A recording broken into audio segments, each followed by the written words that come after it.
look in between the 2 and the 3, that's 1 inch. So things that you have around your house would be like this paper clip. And I should have got a different color because that's yellow, because it's obviously hard to see. But you see from the 2 to the 3 how that's about 1 inch, and that's the same as the size of this paper clip. A paper clip is about 1 inch. These little paper clips. It fits right in between it. That's 1 inch. So if you're thinking, oh, if you're just estimating, because that's another important word that you're going to need for this week's work is estimating. If you're just estimating, estimating is kind of like predicting. And we know what predicting means, right? Yes. What's predicting?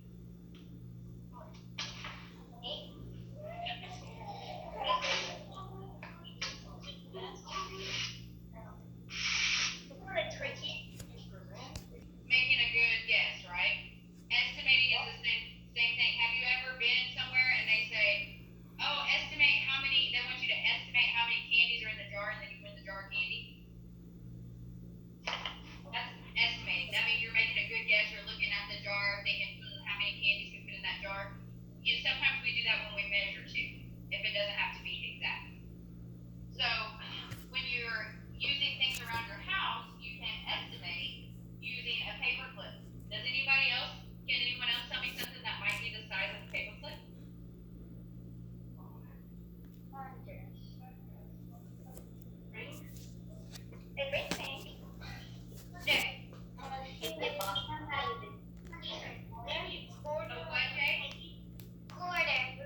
Okay, maybe a quarter, a coin? Autumn, what do you have to say? Maybe a bottle cap. Maybe a bottle cap? Yeah, because look, I can have one of those right here. The lid's small water. See, it's just about the same size as a paper clip. So you could use those to estimate also, because when we were at school, we could do it with the cubes, but because the cubes are about 1 inch, right? But since we're not at school, we have to use things around our house. So what I want you to do is when we're finished on Thursday, I want you to bring me some items. If you come on Thursday, I want you to show me some things that you can estimate to be an inch and a foot. And I'm going to show you a foot right now. So a foot is also on the ruler. Inches are on the ruler, but a foot is also on the ruler. And how many inches are in a foot? 12. 12, good. So, let me move this. And only can you, in the laundry, there's only a roll. So, this is a ruler. There's 12 inches in a foot, right? Equal 1 foot. Okay? So, the ruler measures a foot, but also it measures inches. Okay? So when you're measuring with the ruler or the measuring tape, you can measure small things by inches, or you can measure things by feet, which is what we just talked about. Right? Can you give me a thumbs up if you're on track? Can you give me a thumbs down if you need some help? Okay, everybody got a thumbs up? Okay, awesome. So a foot, what I said, a foot equals 12 inches, right? And that's the length of a ruler. Then there's something called a yard. And you can measure things with it's called a yardstick. And a yard is 3 feet. So it would be 3 rulers put stacked up on top of each other is a yard, right? So Miss Boyd does not have a yardstick, but I do have this piece of trim that broke off my island, my counter, and I measured it, and it's about 3 feet. So if you want to think of something that you could measure using something that's 3 feet long, because you see how big this is, what did you measure using a yardstick?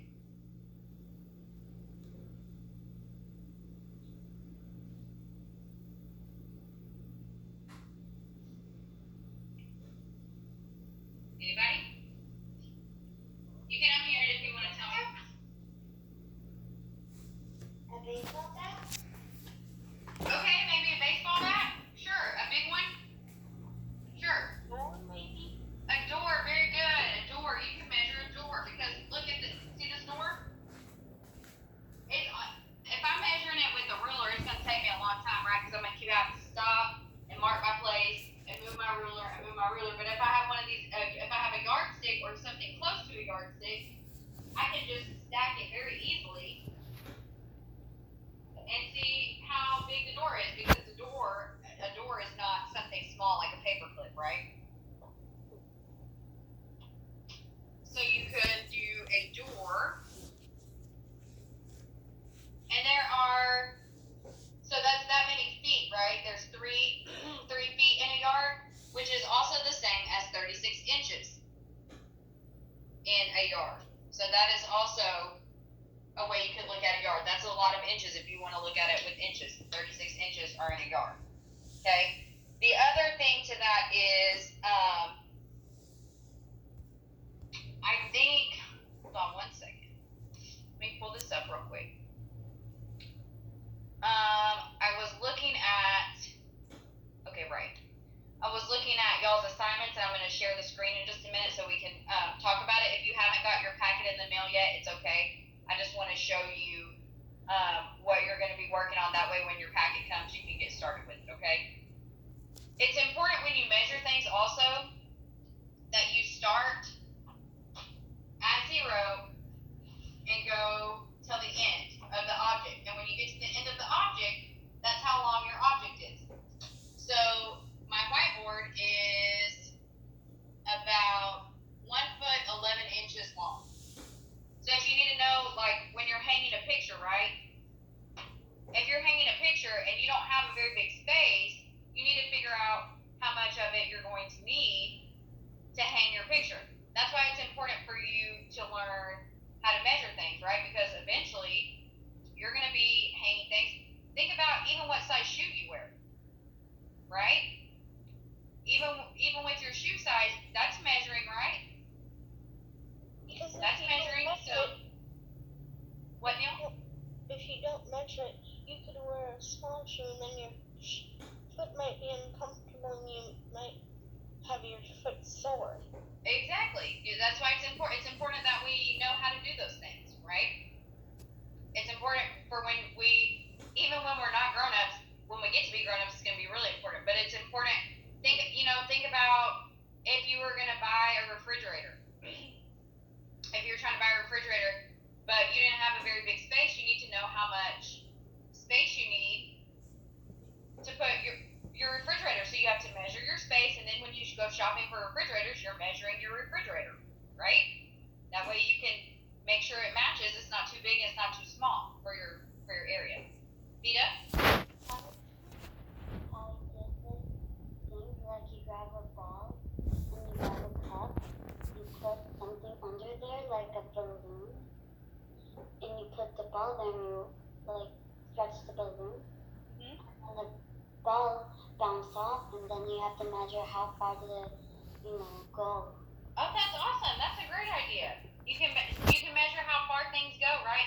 That's length. That's measuring distance. Length. Oh, I erased it already. Length is measuring distance. How far it is. If you want to know how far you run, right? If you're trying to get better at running, you want to know how far you run. You're measuring how far you ran. So it's important that you know how to measure.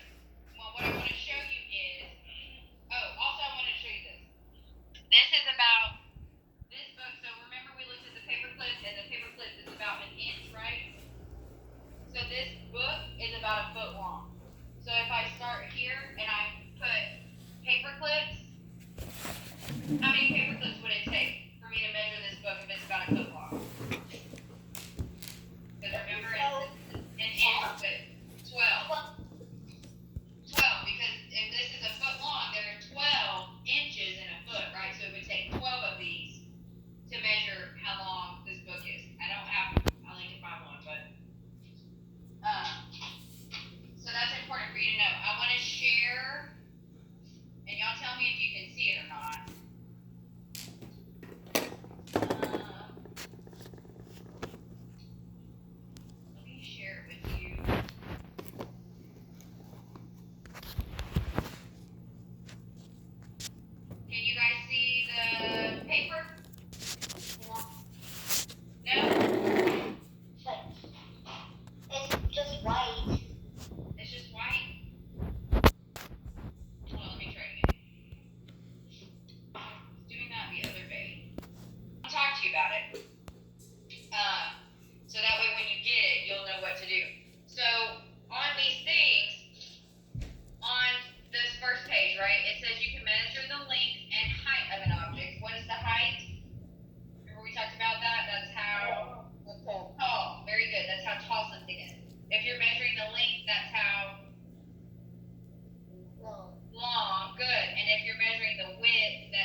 having a good day so far?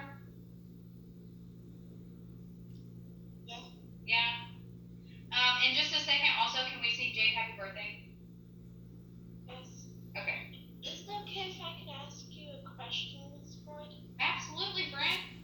On my paper, on one of the papers on number 5, they show a picture.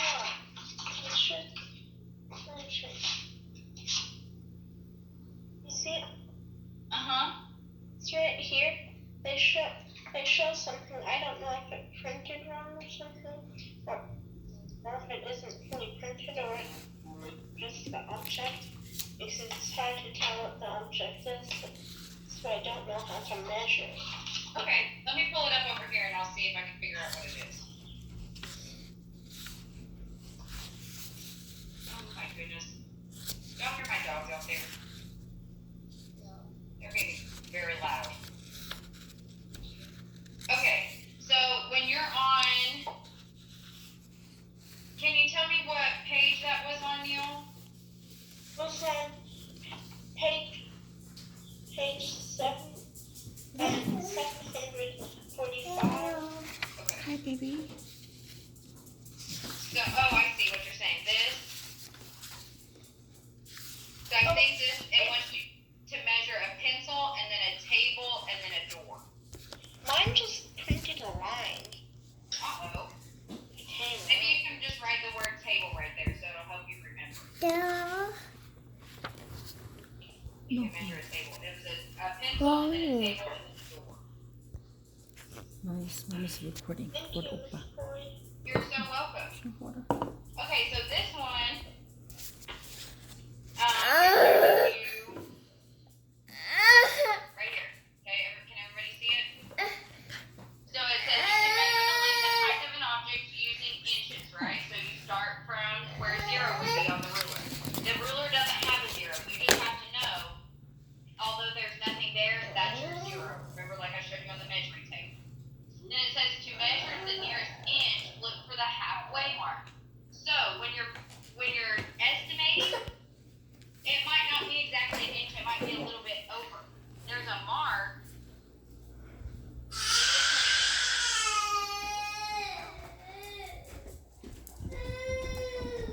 between. When you're looking at a ruler, it's a little bit longer. That's the halfway mark. And so this is 1.5 inches. When you get to the half, you can estimate and move it up. Okay? So that's what it's telling you on there. If it's longer than the halfway mark, you go to the bigger number. Kind of like, what did we do that with when we went to the bigger number? Anybody remember?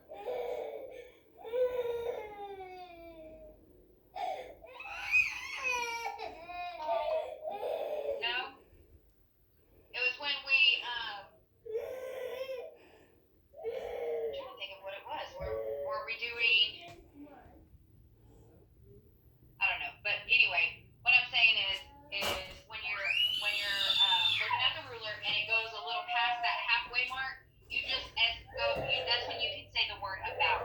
So you can say, oh, that's about 2 inches, or oh, that's about 3 inches, right? That doesn't mean you're saying it's 3 inches. That just means you're estimating that it's about 3 inches. So you can use the word about whenever it's not quite there yet. Once you pass the halfway mark, you use the bigger number, okay? And then if it's shorter than the halfway mark, you use a smaller number. So you can say, oh, that's about 1 inch. So you see that they did with the eraser. They said the eraser went a little past. So they said, oh, that eraser is about 2 inches. When you're looking at this acorn, it's smaller. So it doesn't quite go to the halfway mark. So you'll say it's about 1 inch, right? Because it doesn't quite go to the halfway mark. So what you're doing on these is you're not measuring the objects on the page. I want you to know that. You're not measuring the objects on the page. You're measuring these things around your house. If you don't have something around your house, you can use something close to it, okay? If you don't have a juice box, can do a water bottle. You can do a cup. You could do something that would be similar. So what you're doing is, before you measure it, you're going to estimate. You're going to look at that and say, oh, I bet that juice box, I bet this water bottle is about 9 inches long, right? And you're going to write that down. And then you're going to take your ruler, and if you don't have a ruler, there's some on the computer that you can look at, or you can use measuring tape. Or if you don't have measuring tape, you can use a yardstick. You can use all kinds of things, okay? I said, oh, it's about 8 inches, so I'm going to start from the top. I'm going to put it at the top and go to the bottom, right? Or I said it was about 9. So really, it's about 8 because it goes a little past the halfway mark. You see that on the 7? It goes a little past the halfway mark, so it's about 8 inches. So I would write on my paper 8 inches. Is it okay that I estimated incorrectly?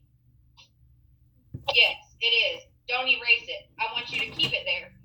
But when you're estimating, you have to think, oh, is that a good estimation? If I estimated that this was 37 inches, would that be a good estimation? No, because I know 37 inches is about this long, right? Because 36 is a yardstick. So that would not be a good estimation. So you have to use the information that you know already when you're making your estimations, okay? So then you're measuring a pencil case. If you don't have a pencil case, you can measure a box of Kleenex.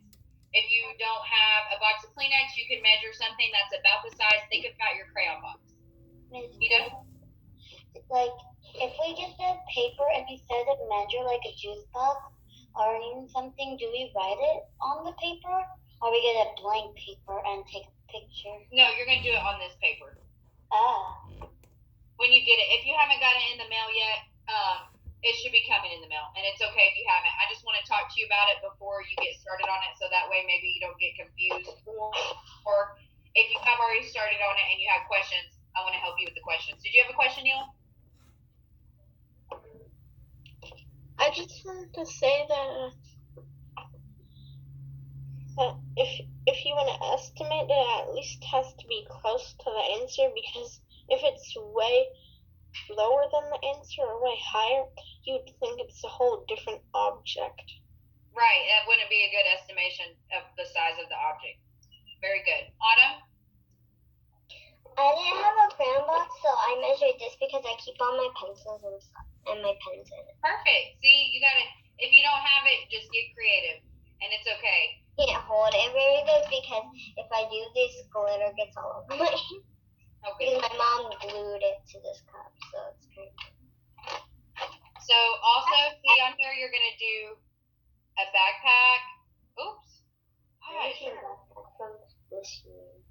I don't know why it keeps doing that. Your backpack, a cup, a crayon box, right? So that is what you're working on with that. If you have trouble with that, tell your mom or dad they can message me and I can help walk you through it, okay? Also, we're going to talk a little bit about it probably on Thursday because we're not going to get to it today.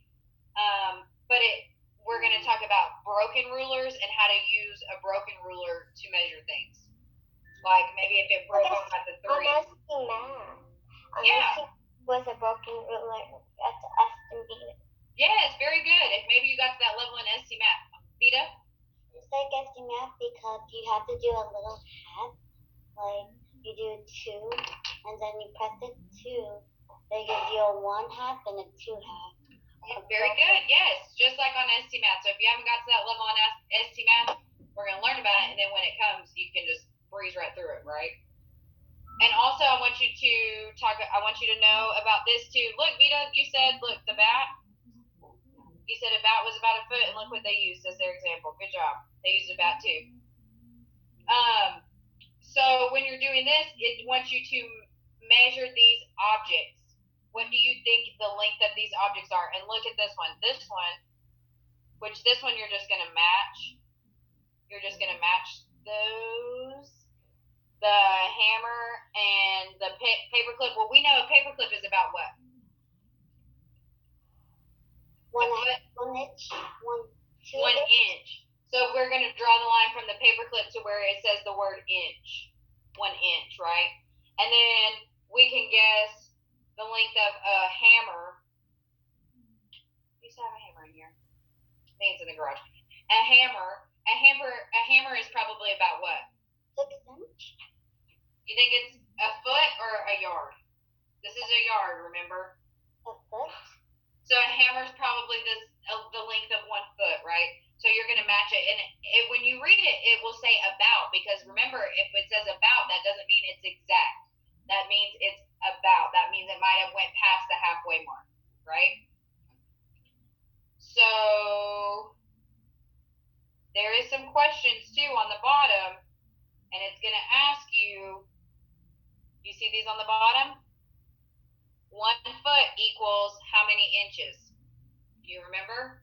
1 inch. No. Mm. Remember, 1 foot equals how many inches? 12 inches. 12 inches. And then it's going to ask you, well, how many inches are in 2 feet? So what would you do to figure that out? Add 20. That equals 24. Add 12 and 12 and you'll get 24. And then when it wants 3 feet, you're going to add 12 plus 12 plus 12, right? Okay. So I want you to remember that too, because it's going to ask you to do that with yards and inches and feet, okay? If you get stuck, I'll be 36. yes, very good. If you get stuck, you absolutely can have your mom or dad message me and I will help you through it, okay? Also, there's a page on there about reviewing time, because guess what? Time is also a measurement of the time that's passed, right? So, but we've already done time. So that page on time, you should be able to just bust it out real quick, okay? Because we know how to tell time on the clock.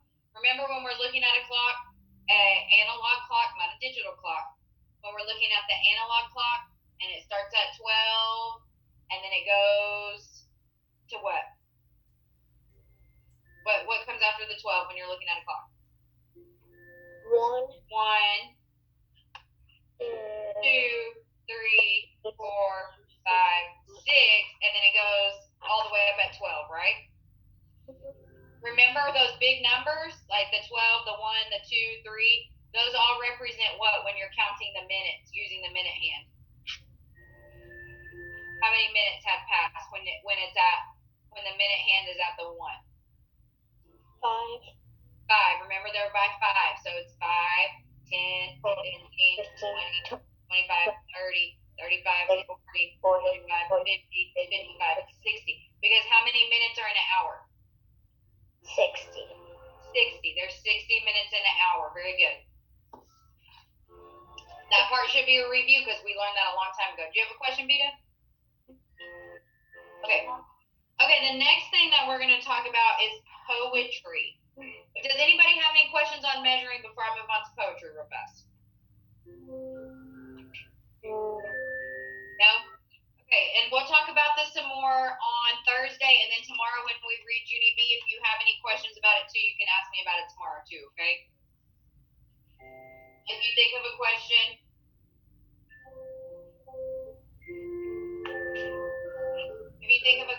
you can write it down and ask me tomorrow, okay?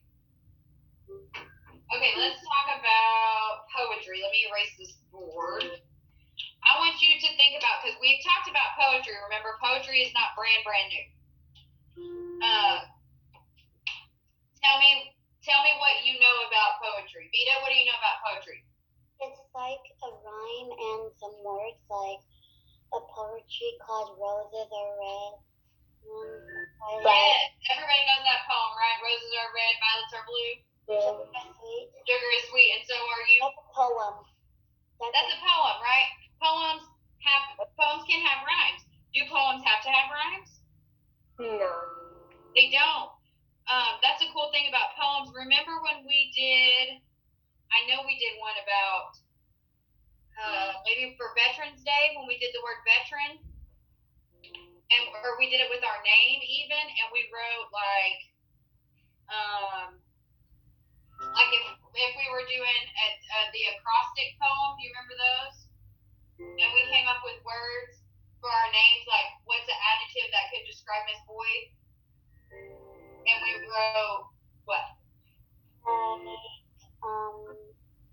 I think I remember that one. Yeah.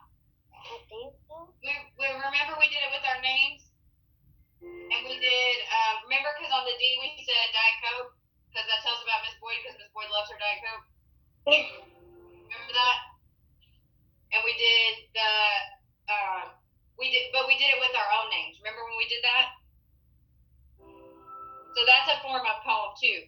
But what we're going to talk about is that's called an acrostic poem. We did an acrostic poem, and I think we have done another type of poem. The poem that was a diamond, and we wrote adjectives and nouns. Do you remember that one too? I think we might have done it about a whale or a season, something like that. We practiced those. But when you're talking about poetry, like Vita said, it can have rhymes, right? It can rhyme. Like, who can give me an example of a rhyme?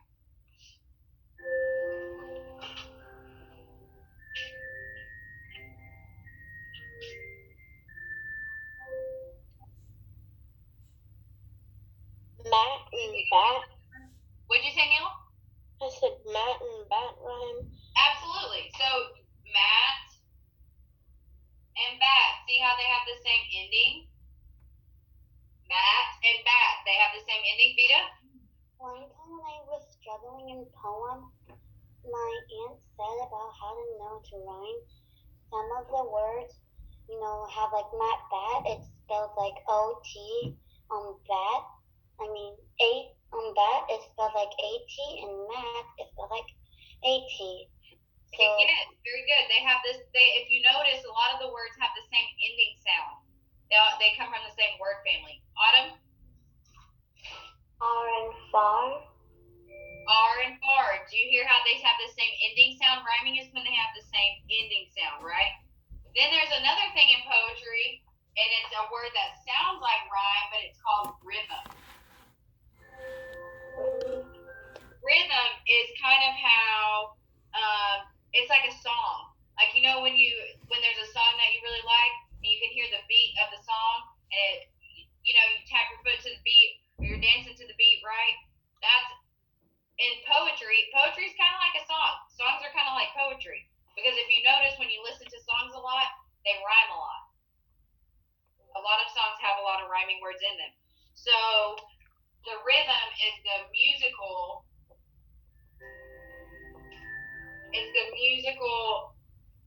kind of beat, right? It's the musical quality of the beat. Because it's just like in a song. So if you think about I'm a Little Teapot, right? We all know that song? I'm a little teapot. I'm a little teapot, short and stout. Here is my handle, here is my spout. You know that song? That's a poem. Because you heard stout and spout, right? Those rhyme. And also, do you hear it's like on a beat, like a song almost. Vita, did you have a question? I was going to say, like, it feels like, books like Dr. Seuss, when it rhymes, it's like, poetry a little. Yeah, so you're exactly right. It's kind of like a big poem, right? His stories are kind of like a big poem because they all rhyme. That's a great connection. They all rhyme. So Dr. Seuss he's kind of a poet, right? Because most of his stuff rhymes. I think all his stories rhyme. So that's important to notice too, because you can find poems anywhere in the songs, Dr. Seuss books, any of those type of things. Also, there's a lot of things that I want to talk to you about with poetry, and we're not going to get to talk about all those things today because there's so many. But another thing that poems have is repetition. And I know we've talked about that word before. That word just means what?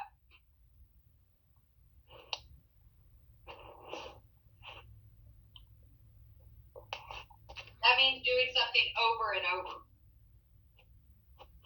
Repeating? Yes, very good. Repeating. So like if there's poems that have a lot. There's poems that have a lot of repetition, a lot of repeating. Like I have a furry dog, furry dog, furry dog. I have a furry dog. Right? How many times did we just say furry dog? A lot of times. And that's repeating. Okay. Also, poems. Has everybody seen a poem before? I think we've looked at a poem before. Have you seen what a poem looks like? Yes. Is there a lot of pictures? No. There's not. There's not a lot of pictures on a poem because most of the poems that we read can fit on one page, right? So your job when you're reading the poem is to make a picture inside your head. You're visualizing, right? Because that poem is making you, the words that the author used is making you think about, oh wow, what is he wanting me to see in my brain, right? That's part of a poem. And also, remember we talked about figurative language and those things that people say, like if people say it's raining cats and dogs.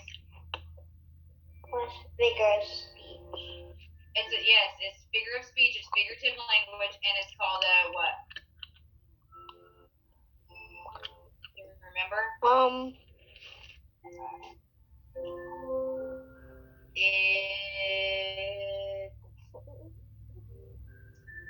Idiom. Remember, it's called an idiom. And remember, we talked about metaphors, how metaphors and idioms are pretty similar when you use them. Those are in poetry a lot, right? If the poem might say, "The boy was as sweet as sugar," right? Does the boy really taste like sugar? No, that's figurative language. They just want you to know that he was really sweet, right? He was a really kind person. Also, see if you can remember this word, because I know we talked about this word. Sounds. The word for sound noises. It's a big word.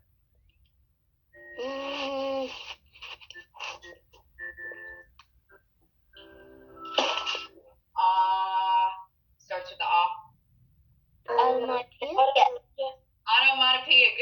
Good job. And that's the sound, right? Those are the sounds. Those can be in poems. Onomatopoeias can be in poems. Also, we talked a teeny bit about alliteration, and alliteration is like when every single word starts with the same letter in the sentence, right? Like the big black bug, big fog. You hear how all those words in that sentence started with the "b"? That's called alliteration. Okay? That's important in poems also. Before you get started on your poem work, though, I want you to know that there are, I really wish, let me see if I can pull it up real fast, because I really wish it would work for me to show you my screen. And it's not showing it. But we'll look at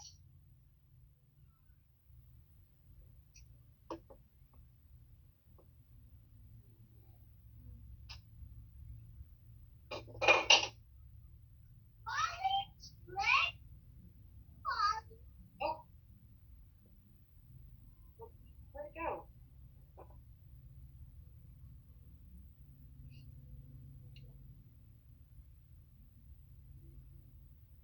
Okay, this one about Pete at the zoo, right?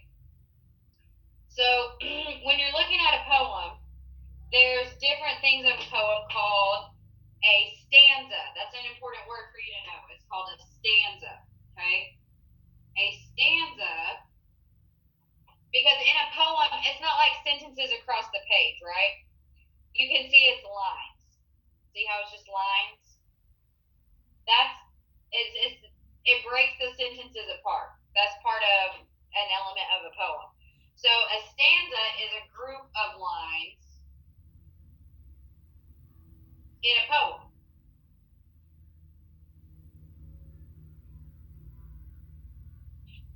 So it could show you a long poem.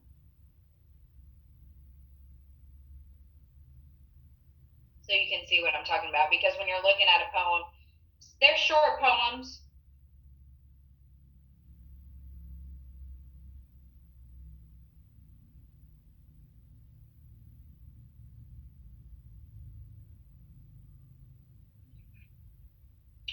Okay, so you see this one? So these are the different stanzas. It's not like a paragraph like when you're reading, and when you're reading a poem, it's called a stanza. So it's different groups of the lines. And you see that this might be, this whole thing, this one stanza is actually one sentence. Because when you're writing a poem, it's okay for it not to go straight across the page. That's the difference between poems and paragraphs, okay?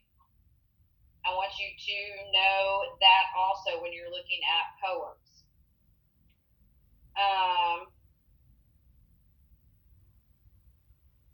Also, I'm thinking, well, I can't do the screen with you. I'm thinking maybe if it'll work on Thursday, we can go through and do our chunks also, because that will help you on your phonics page. If we can, if the screen will share. I don't know if the screen's going to share or not, because it's obviously acting ridiculous. But if it does, then we'll get to share. But this is, you're going to fill this out about the poem. Okay, so you're going to look at the poem, and they gave you the poem called Pete at the Zoo and a poem called Keziah. Okay, so you're going to look at those poems and you're going to fill it out. If you want to choose a different poem, you absolutely can. I have, and I'll read it to you on Thursday, I have a kind of yucky poem. What is What it's it? called? What is it? It's kind of gross. What is it? Yeah. It's called Booger Love. Wait, what? It's called Booger Love. Ew. I know it's a poem about boogers. It's kind of gross, huh? But it's silly, and I want you to hear it because I want you to hear the rhyme and repetition in it. Okay, Autumn? I read a poem. Went to Raz Kids and I saw some books that were songs and poems. Awesome. Yeah, if you can get on Raz Kids, they have lots of books that are songs and poems. Vita? One time you said about when you hear a song, it could be like, a rhyming thing. Uh-huh. I heard a song. It's like, roses are red, violets are blue. My heart is dead because all of you. Oh, that's a sad one. Yeah, it's a sad one. But it rhymed right. Blue and you. That's a good example.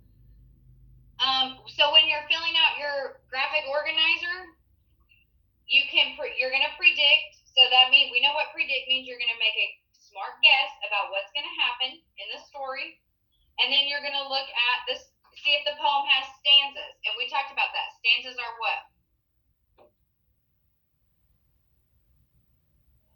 Groups of lines in the poem, right? It's a different word for paragraph. It's another word for like a paragraph of a poem, right? How I showed you how on that one it was grouped. Okay, and then you're gonna look and you're gonna see if there's words that rhyme in the poem, and you're gonna write those down. If there's any repeating words, you're gonna write those down. And then I want you to think about, because we talked about this too, what was the author trying to explain to you? What was the theme of the poem? What were they trying to what was the message they were trying to send you? Okay? Make one? What? Do you have to make a poem? Yes. Then there's a part for you to make a little short poem. Where? Because I couldn't hear you really well. Well, you can make your own poem. This part is just for you to do with a story, either one of the poems that was in your packet or a poem that you choose. If you have a different, maybe if you have a Dr. Seuss book and you want to choose some pieces of that, you can do that too. Okay, that's up to you. I'll let you decide what kind of poem that you want to do on that part, because it's whatever poem that you would like to do, okay?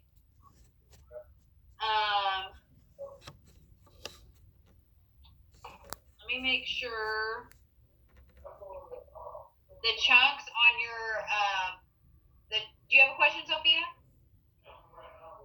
Oh, hold on, Sophia, hold on. Okay, go ahead, Sophia.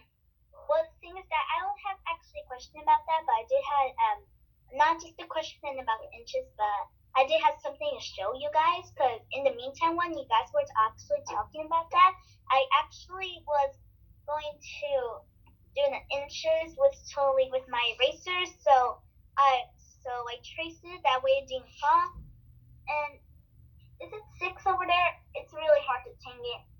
The things that I measured my eraser and I traced it that way it won't fall. And do you see this inch sign that I thought I meant sign and do you see this inch sign that I thought this was about? Wait a minute.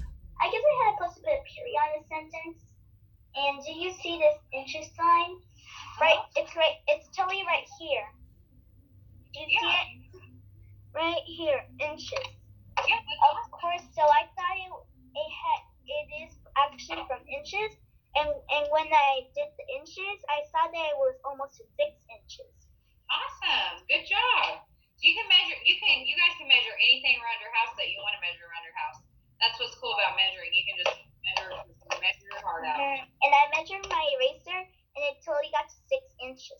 Awesome. I love that. Good job, Sophia.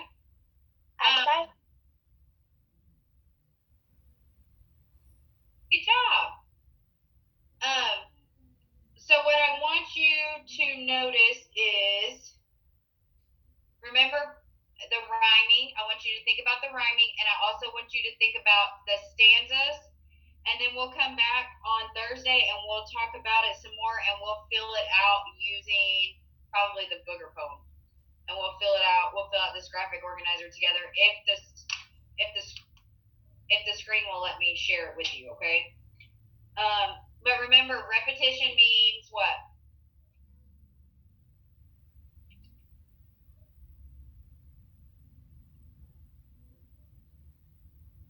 That it's going to a poem. Repeat, right? And rhyming are words that what?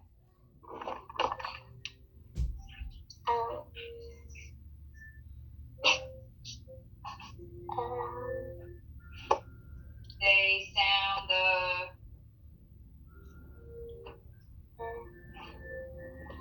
rhyming words are words that sound what? Different? The same. And what's rhythm?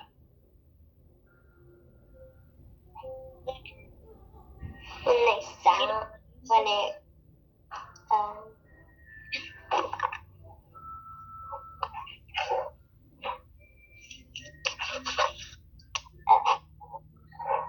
What's rhythm, Neil? Were you about to say? I said it's the beat of music. It's the beat of the music or the poem, right? How it kind of goes together. It has a beat. Okay, that's what you need to know when you're filling this out. Also, remember, visualizing is when you create a picture where.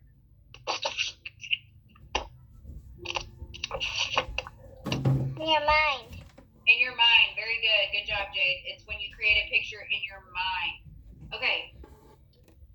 We will